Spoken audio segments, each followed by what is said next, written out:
Omoyele Sowore has dropped another shocking bombshell concerning Mazi Nnamdi Kanu and of course what transpired in the case of Mazi Nnamdi Kanu. And according to him, he keep on saying it that Nigeria have Igbo problem. And according to what he said in this video, which I will allow you to watch, he said that what they planned before was to sentence Mazi Nnamdi Kanu to pie. But of course, the protest that happened last time helped to escalate the matter, and they kind of relaxed their previous plan by sentencing him to life imprisonment. Plus so many other shocking revelations he revealed in this video concerning what is happening in the case of Mazi Nnamdi Kanu and to Igbo people at large.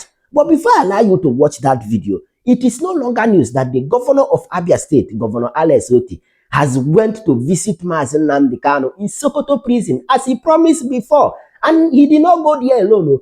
They say that he also went with Sokoto officials because as he landed Sokoto, he first of all went to the government house and he went there with some officials. Which of course, we are still waiting to hear the kind of discussion he had with Mazi Nnamdi Kanu, and also think maybe we might not hear anything concerning what they discussed because that should be a confidential matter for now. But at least as time goes on, we'll still hear what they discuss in the prison, which when that information drop, I am going to be keeping it here. So make sure you do the right thing by subscribing. Click on the notification button so that when I post a new video, you will be among the first person that will watch it. And now, let me allow you to listen to Omoyele Sowore and the bombshell he dropped concerning Mazi Nnamdi Kanu and Igbo people at large. Kanu faces life for incitement, yet many who kidnapped and killed remain untouched, with facing no consequences.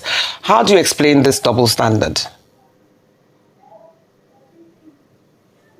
Well, I have had a lot of conversation about Nnamdi Kanu's situation, including revealing to the Nigerian people that his trial was pre-planned. Everything that eventually played out on the day of his conviction had already been exposed by me on November 5. Maybe we are only lucky that we fought a bit through the Free Nnamdi Kanu protest to have saved Nnamdi Kanu from the hangman's noose. They were going to sentence him to death. That was the plan.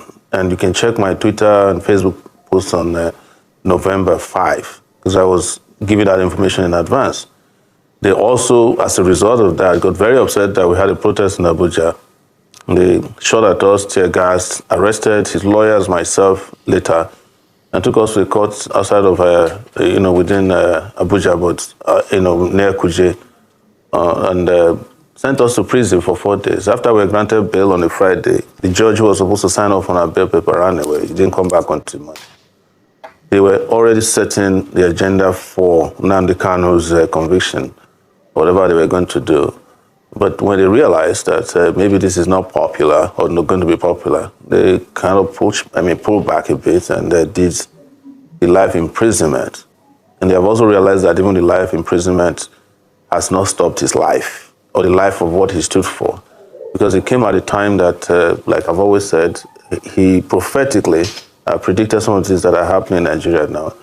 And when he was eventually convicted, those things have come full circle in terms of terrorism, the unchecked activities of the people you call terrorists or bandits who have been given preferential treatments in Nigeria over time.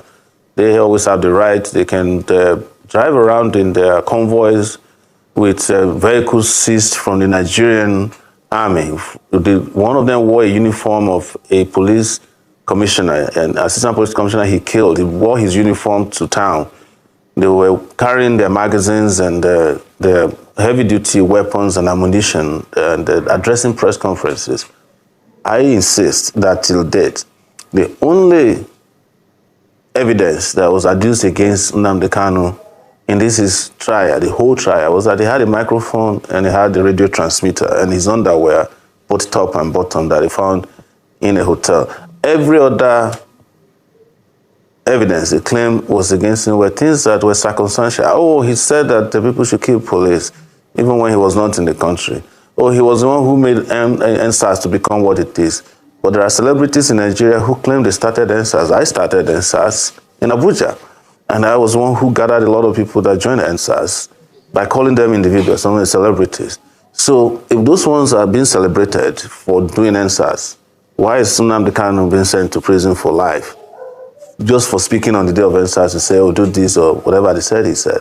So everything they accuse him of are things that they had no evidence caused any problem, that they adduced caused. They even accused him of killing Gulag while he was in detention. I know something about being in DSS detention. You have zero access to communication. Even if you do, if you smuggle something and they know they have a way of monitoring you. So how could somebody like that be sentenced to death? And the terrorist from one of the Boko Haram commander was sentenced to 20 years in prison. That is why Nigeria is where it is today. Some people in our animal farm, some animals are superior to others.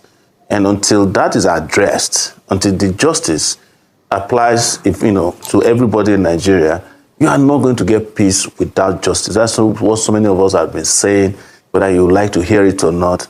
But I feel it has come full circle now, that even those who felt like they can bamboozle others by saying, oh yeah, he did this, he's a bad person, they are now dealing with the real bad people. Unfortunately, though, those real bad people have cover.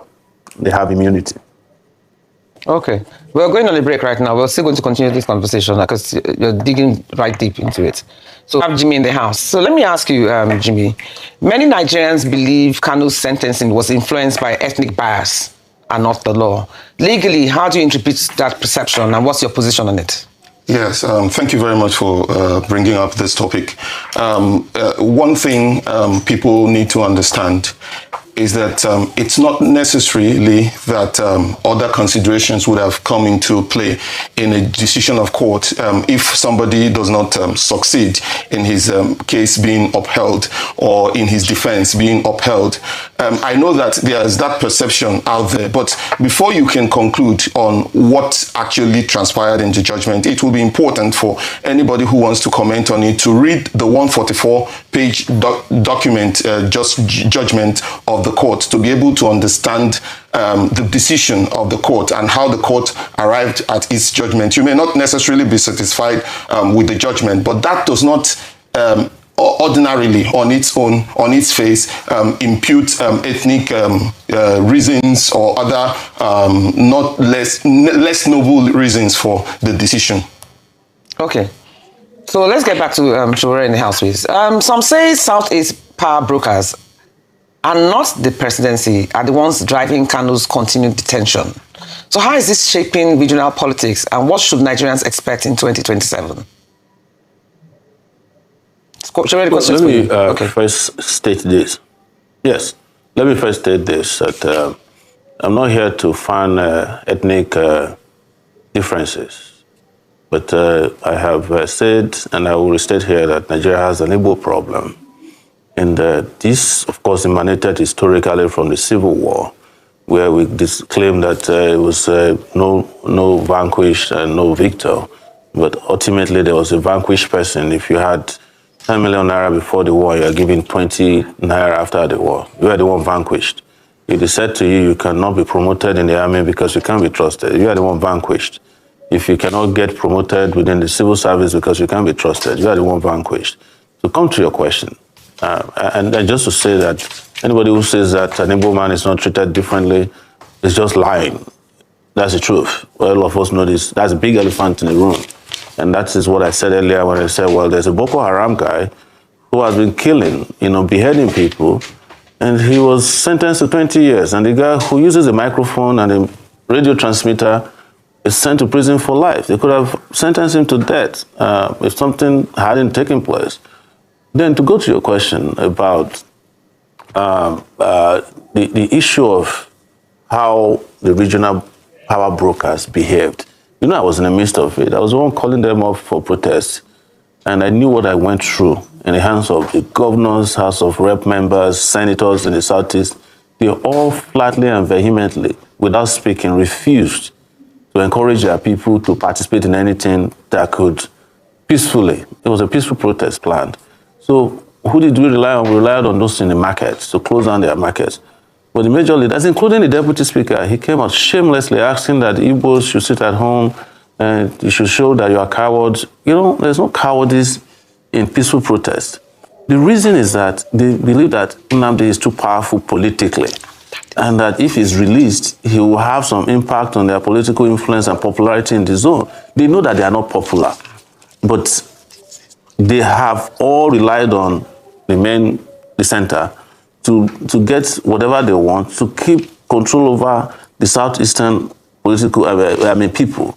And they know that they are running out of time. If Nnamdi Kanu is released, that would not continue. We no longer enjoy what they're enjoying now. Whatever it is, whether it is fake or real popularity or power, they will lose it. They know it. Because I will reveal to you today that one of the biggest issues with the Nigerian state and Nnamdi Kanu is that they couldn't get him to promise that he would renounce his agitation for Biafra. That's the biggest problem. That was his main crime.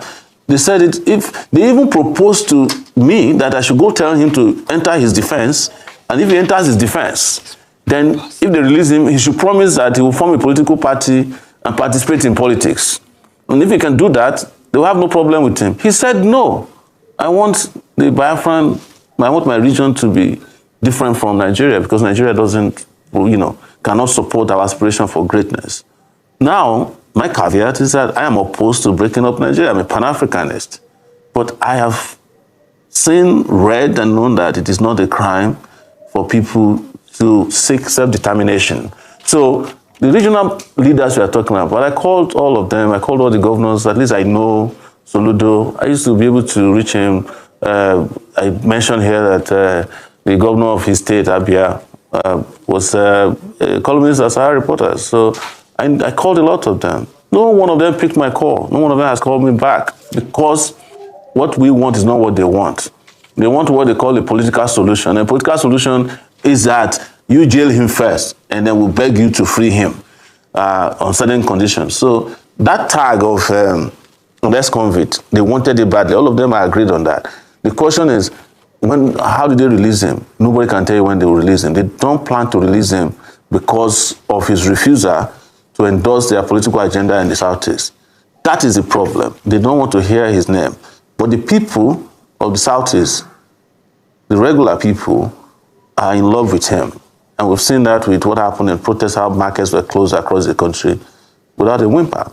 And they still are going to fight to ensure that Nnamdi Kanu is free. I will still fight to ensure that Nnamdi Kanu is free from this unjust incarceration into which he's been thrown. And don't forget, and I'll say this in closing, that this is the same way Ken Sowore was treated in 1995. This is 2025.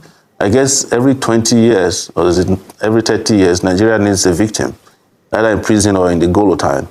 And guess what? It happened in November 2025. Ken Sowore was November 1995. 30 years later, the country hasn't learned its lessons. Much, Sowore, for that. So let me ask you, Jimmy, during a security emergency, what human rights obligations must Nigeria still uphold? And how do they affect our international credibility? Okay, this is an interesting question. During a security emergency, the law expects that the country would uphold Chapter 4 of the Constitution, which deals with fundamental rights, human rights. However, where there is a declaration of state of emergency, now we should be able to differentiate the two, because Section 45, subsection 3 talks about a proclamation of state of emergency. Recently, the president came up and said that there's talked about declaration of security emergency. But having not gone through the process of Section 305, which deals with proclamation of state of emergency, which also involves the National Assembly coming to decide that matter with the requisite majority, you cannot really say that, legally speaking, that we have a state of emergency on security. But the statement of the president can be seen in terms of a policy directive for the executive, that the executive is seeing this as a more serious issue. Now, that being the case, and being that a state of emergency has not been declared in accordance with the law, the entire Section 45 the entire chapter 4 of the Constitution will have to be complied with, subject to section 45 subsection 1, which says that where there is a law reasonably justifiable in a democratic society, certain fundamental rights can be derogated, it can be restricted, like section 37, section 38, issues with section 39, section 40, section 41, issues dealing with the right to freedom of movement, right to liberty, and some other rights can actually be restricted even where there is no proclamation of state of emergency. So I think what we have currently is not a situation where there has been a proclamation of state of emergency. So those rights in chapter 4 cannot be derogated from, except within limits provided under section 45 subsection 1. Again, even in a situation of war or a situation of proclamation of state of emergency, again, Nigeria must comply with international humanitarian laws, that is, dealing with the laws of war. It could also be called the laws of war, meaning that civilians must be protected, women and children must be protected. There should also be humanitarian aid. It should also allow humanitarian aid in those areas. Then also, the acts of war will be restricted to certain defined areas. So these and many more, also the protection of refugees and all that, these are covered under the laws of war, or rather the international humanitarian law. Then even in such situations, you also have to abide by the international treaties like the African Charter on Human and People's Rights, the Universal Declaration of Human Rights, the International Covenant on Civil and Political Rights. These would also have to be respected in terms of the citizenry, the general citizenry in the country. Okay, let's get back to Sowore. Thank you for that, Mr. Abia. Let's get back to Sowore in the house. Now, Sowore, as you know, there's been a very strong speculation that there is a cabal that controls Nigeria's security. So how much influence does this cabal really have on national security? And how aware or constrained are presidents, both past and present, by this shadow network? When people don't have anything to offer, they keep giving you excuses. There's a cabal, there's a group of advisors, there's a shadow cabinet, there's a kitchen cabinet. They have all kinds of label for them. But the question you should ask yourself is that if you are going to be president of Nigeria, didn't you go there with your own cabal? So it's a question of character, of leadership. It's not any cabal. There's no cabal anywhere that you walk into Aso Rock and says you cannot govern. There's no cabal that says a bulldozer cannot construct a road. There's no cabal that stops, the cabal doesn't stop those in power from stealing. Like we had of the former central bank governor, Emefiele, and the rest of them that are now undergoing. This cabal doesn't stop them. But it is when it's time to perform that you start hearing of cabal. Like, I've stopped giving those excuses, except where we have clear evidence of such people, like we had under Yaradua, where we knew that his wife and some people were, controlling Nigerians, lying about the health of our husband, who had died maybe months before they finally declared him dead, and they were controlling the country. But even at that, wherever you hear of cabal, there's also complicity at all levels of government. This is a democratic government. In the Tinubu regime now, the cabal is, number one, the president and his office and his staff, people he brought in from Lagos. Clearly, those are the cabal members. Yeah, but there are Then, those who have argued. in the judiciary, Sorry, Sowore, but there are those who have argued. There are those who have argued that this cabal exists, regardless of who the president is, and that they usually play a very prominent role in the decision that the presidents make. Sometimes they tie the president's hands behind his back. So are you saying this cabal doesn't exist? So has any president ever told you? Has any president ever told you that they tied his hand behind his back? No, but they won't say that. But from the actions that we're seeing, you help them repeat. So you're saying no cabal exists? No cabal exists. Yeah, the number one cabal in the country is the president of the country. In a powerful presidency like Nigeria's presidency, okay, there's nobody who tells the president what to do. The president has a final say. Of course, there might be people, there might be special interests. There are special interests everywhere in the world politically. But in our own case, even the president of Nigeria is more powerful than the US president. All they do is what the president wants to hear. So if anybody is failing and they're telling there's a cabal, they're trying to shift the blame away from their own failure, glaring failure, to a shadowy group that you and I have no evidence exists, so that you keep helping them to repeat the excuse of why they failed in the first place. That's why we keep saying you should challenge these guys during the election. Don't let them run away from debates. Tackle them. We in the last election, we saw what you guys did in the press. You will not interview the people you claim are the main candidates. Every day you interview their minions. But when it comes to those of us who have ideas, we really get interviewed. Then when it comes to your analysts, they're analyzing the people who are going to fail. They don't analyze the people who have ideas. I saw it on this table, on Arise TV. You have some political analysts, all of them. They're always analyzing the people who have failed in their past jobs or who are going to fail. When you ask them, what about the other candidates? Oh, those ones don't matter. But that is because you keep helping them to repeat the same lie as a cabal. How can somebody tie the hand of the president of Nigeria behind his back? Who? Who is that person? Is he the IG of police, or is he in the army? Is he retired or serving? Who is he, a traditional ruler? There's nothing like that, because the way Nigerian society is, the person who is number one becomes everything. He's a traditional ruler, he's a chief priest, he's the president, he's the chief judge, he's the senate president, he's the speaker of the house. But if that's you know the case, how these things work. If that's the but case, when they want to lie to you, when they want to lie to you, they'll tell you, oh, somebody's holding, they tie somebody's back behind it. That's what judges always say to you all the time. Oh. Well, I would have given you bail. Somebody is tying man. How do you say that in a democratic society, and we keep repeating it? If somebody's hand is tied behind his back, he should leave power, resign. But if use the last opportunity he has, grab a pen and resign, and let people whose hand cannot be tied behind their back assume power, and you see the difference in hours. But if that's the case, and you say the president is so powerful, the number one most powerful person in Nigeria, why do we now seem to be be in a compromising situation where we try to negotiate with the bandits, as we have seen? Why do we do that? Why do they just arrest and do capital punishments for them? It is because your president is incapable of doing what he was elected or appointed but if he's the most powerful or selected to do. But if he's as powerful as you say he is, the most powerful person, why should he be? You can have a powerful position, and not have a powerful character or competent character.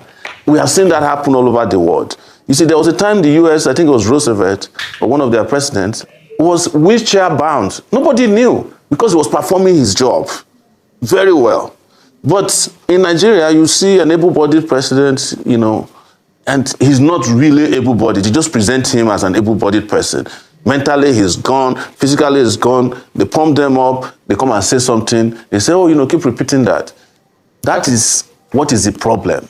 What I'm saying is that the position of president of Nigeria is a powerful position. I am not saying that the people who have run those places are powerful people, because most of them are intellectually bankrupt. Some of them are physically incapable of doing things, and there's nothing wrong with having physical incapacitation, but you just have to reveal it so that we know the extent to which you can do and not do your job. Thank you so much. That's why I told you earlier, I was a reporter who covered the president who had died 5 months before, and they kept saying that he's still president of Nigeria. I'm talking about Yaradua. We're going on a break right now. Don't go anywhere soon. Grab a cup of tea, as I always say, and see you right back on Perspectives. Answer that question. I'm going to return a bit to your initial first question, because there are some points which we have not actually touched on that judgment which was given by my Lord Justice Omotosho of the Federal High Court. Now, if you look at that judgment, there were a number of things that were raised, some issues. The issue, first of all, I'm going to touch on a few, like the issue of unlawful extrajudicial rendition of the defendant. Now, I want Nigerians, it's important to understand this.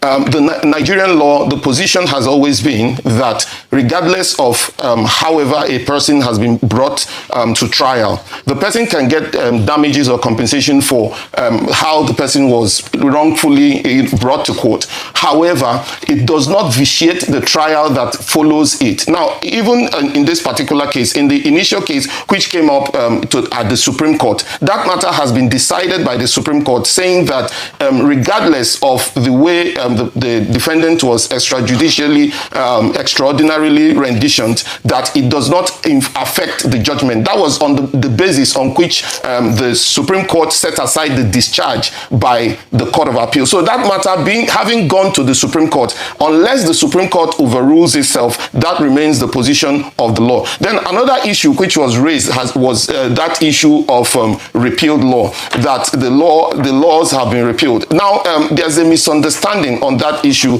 which is that a lot of people have said that where a law has been repealed, that the law is of no effect at all. If you look at section 36, subsection 8 of the Constitution, the Constitution deals with the law at the time the offense was committed.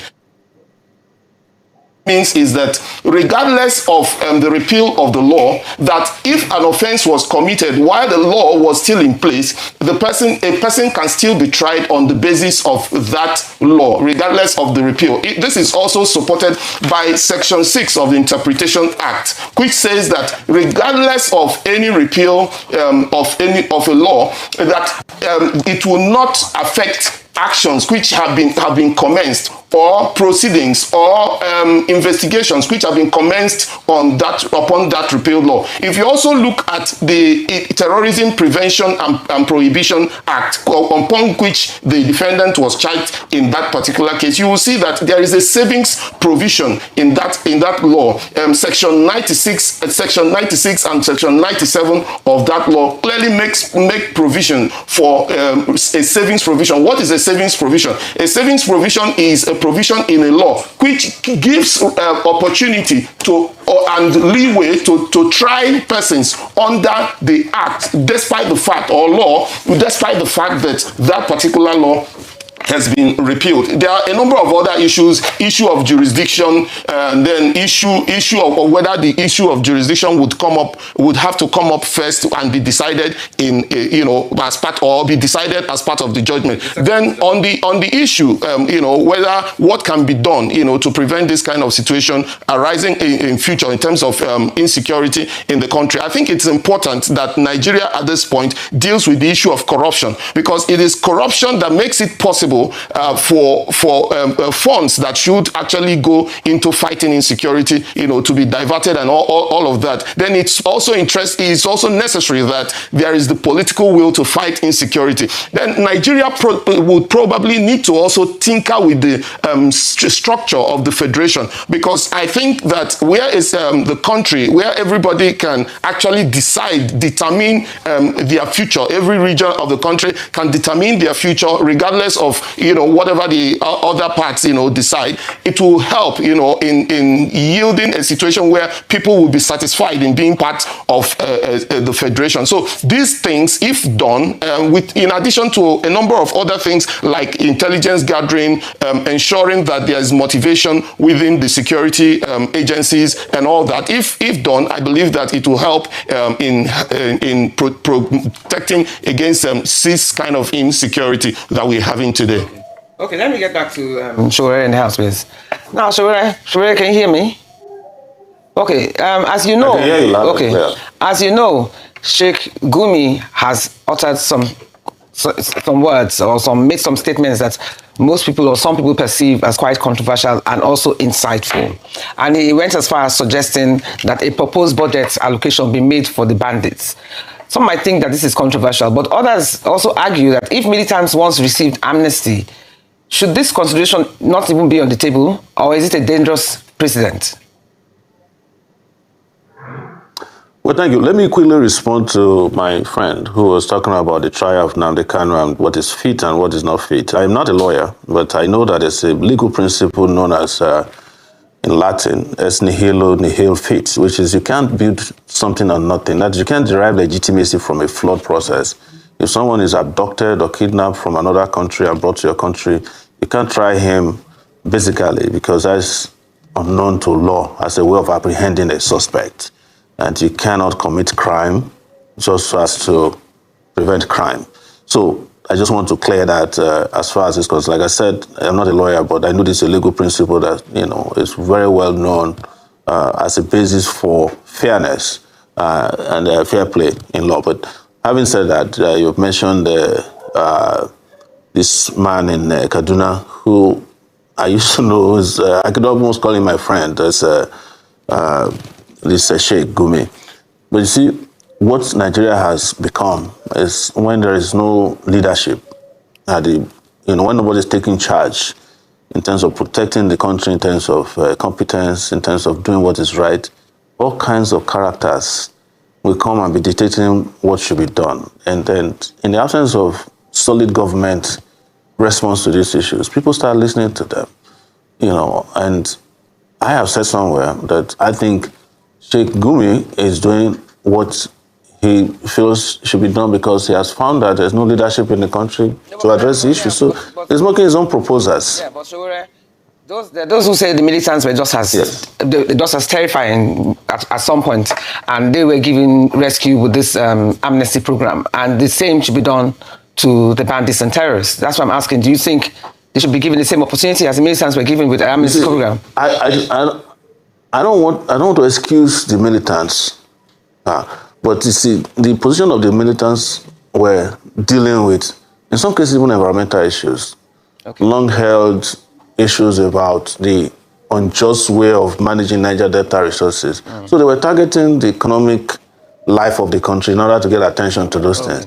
It is debatable if after you settle them and they are being paid, the issues have been resolved. Because what you now find out is that you have lost the Nigerian Navy to a section of the country. And the fact that we did militancy in terms of amnesty doesn't mean that we should deal with, what is it called, banditry and terrorism the same way. Because the militants were people you could reach.